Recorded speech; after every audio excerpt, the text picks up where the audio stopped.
Hello friends, Tanya here with another fun crafty video, and today is day 3 of the Spellbinders 2024 Crafty Advent Calendar.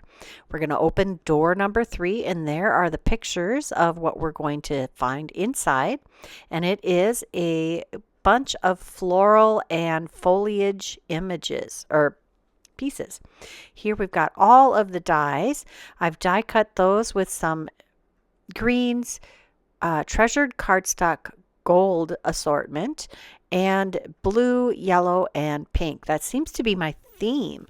Blue, yellow, and pink, but they're great ways to start.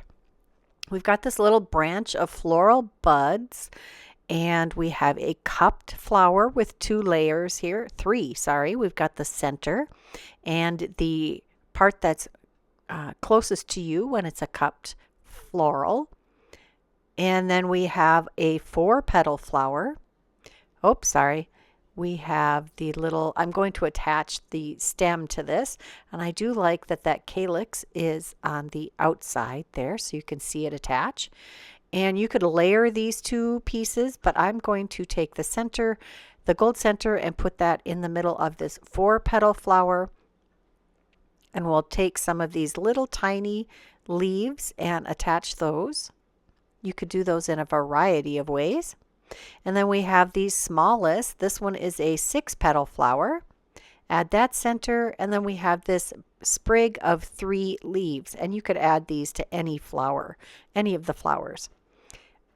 And that is the elements. These are the elements, I speak good English, that come on day 3. Look at that beautiful little cluster of flowers. We're going to play with the November 24 cross-stitch nested card and tags. I think that's what that said. Card front and tags. It has a stitched element and a cross-stitched element. I'm going to die cut the cross-stitched element with some craft cardstock. I'm using my Scout here, and I'm going to double this up so it has some extra stability, because this is only, I think, 80-pound cardstock. I think it's the Desert Storm 80-pound cardstock. So it can use a little extra help when we're going to do a lot of stitching, and I plan to do some stitching on this. We're also going to take the faux stitched edging layer and cut that from white. So I'm going to use my Barely Art Precision Glue in this fine tip bottle, which I adore, and adhere those together. And I have my pokey tool there, or my pickup stick with the pokey end, to take out, to take any of the holes that didn't press completely out.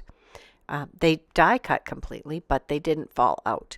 Here I have a needle threader. This came in a package of needles that I got, and I have to say, I really kind of love it, especially since my eyes are not the eyes of a 30-year-old even anymore, 40-year-old. Well, a lot of people need bifocals in their 40s. I at least waited until I was 51, I think, before I finally had to cave and start using cheaters for close-up stuff. Sometimes. It's not even always. I am having some difficulty, though, threading needles without cheaters anymore. So those needle threaders are pretty handy when I don't feel like digging out the cheaters. Now I'm just going to do diagonals all the way around, and if you have a long thread, you are more likely to have some tangles. Just have a little patience with yourself. And I am doing my favorite method, which is to conserve the thread on the back. So I'm going diagonal on the front of the card and side straight stitch on the back. And that just eliminates some of the extra on here.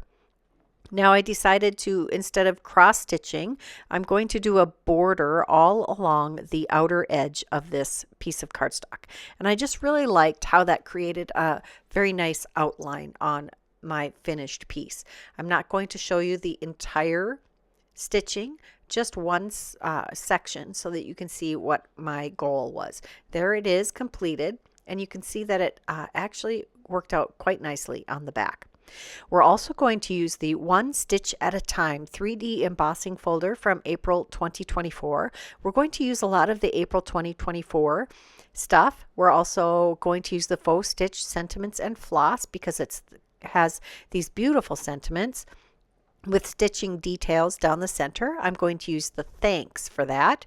And I am using the Gold Assortment Treasured Cardstock. This is the brushed gold in that section. We've I trimmed down that piece from some white cardstock and embossed it. We're also going to use this So Amazing Glimmer of the Month because I want this sentiment. So we're going to glimmer it with some polished, this is some satin rose gold, I think. It's satin gold not embossing, glimmer foil, and we'll use the coordinating banner to die cut that. Again, using my Scout for this. I am loving my little Scout. I did go ahead and get the Magic Mat from scrapbook.com because it doesn't warp as much, and as long as you're not doing some really fine detail die cutting, it does a fantastic job. Hoping to just cut down on the amount of cutting plates I have to buy. I adhere my embossed portion with a little bit of extra cardstock glued to the back. We've done the same for each of these layers, added an extra layer of scrap cardstock behind them, and we'll adhere those. Then we'll center this a little more than centered, a little higher than centered on the front of this card, and we have a couple, maybe it's just one extra layer. I think it's just one extra layer of white cardstock to put behind our gold Thanks, and we'll adhere that to the front of the card. I really enjoyed adding all of these stitching themed components to this card. It was so pretty. It worked so perfectly with these flowers. Those flowers are going to be very easily used on all kinds of projects though. We'll just tuck the You Are So Amazing right up underneath that Thanks. Then I went ahead and did the fussy part of arranging these flowers on the card front. And now I'm going to use my press and seal to pick it all up and keep it in the same orientation. Add some glue to the back. Place it back where I intended. Add some pressure. Give that glue a little time to get nice and tacky and hold all of our flowers down before I peel it back.